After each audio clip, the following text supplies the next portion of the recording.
এই ছবিটা দেখছেন, এটা কোনো সাধারণ ছবি নয়।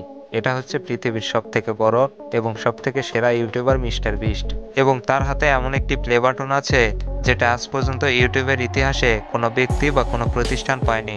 এটি হচ্ছে 400 মিলিয়ন সাবস্ক্রাইবার প্লে বাটন। কিন্তু এত বড় সফলতার পরেও, মানুষ খুশি হওয়ার পরেও কেন সোশ্যাল মিডিয়াতে প্রশ্ন তুলছে?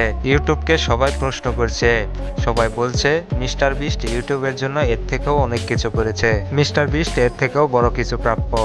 জিম্মি ডোনাল্ডসন, যাকে আমরা সবাই মিস্টার বিস্ট হিসেবেই চিনি, তিনি হয়ে গেছেন পৃথিবীর এমন একজন ক্রিয়েটর যেটা এর আগে পৃথিবীর কেউ কখনো হয়নি।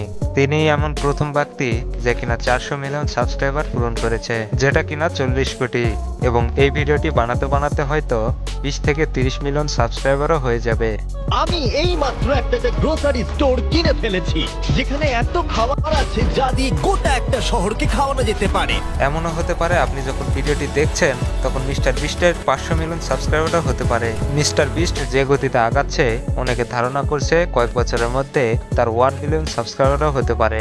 400 মিলিয়ন সাবস্ক্রাইবার এতটাই বেশি যে পৃথিবীর সেরা মিউজিক কোম্পানি টি সিরিজের সাবস্ক্রাইবার মিস্টার বিস্টের থেকে 100 মিলিয়ন কম, যেখানে তারা কয়েক মাস আগে একে অপরের সঙ্গে সাবস্ক্রাইবার নিয়ে যুদ্ধ করছিল। কয়েক মাসের মধ্যে মিস্টার বিস্ট টি সিরিজকে 100 মিলিয়ন সাবস্ক্রাইবারের ব্যবধানে হারিয়ে দিয়েছে।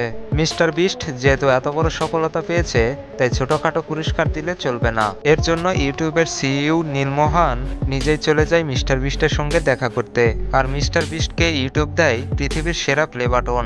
এটি হচ্ছে একটি কাস্টম মেড প্লে বাটন। এটি কোনো সাধারণ ডায়মন্ড বা রুবির প্লে বাটন নয়। একটি বিশেষ ধরনের ধাতুকে পলিশ করে এই প্লে বাটন বানানো হয়েছে, এবং এই প্লে বাটনের মাঝখানে একটি সুন্দর নীল পাথর বসানো হয়েছে। এই প্লে বাটন দেখাচ্ছে মিস্টার বিস্ট ইউটিউবের জন্য কতটা স্পেশাল হয়ে গিয়েছে।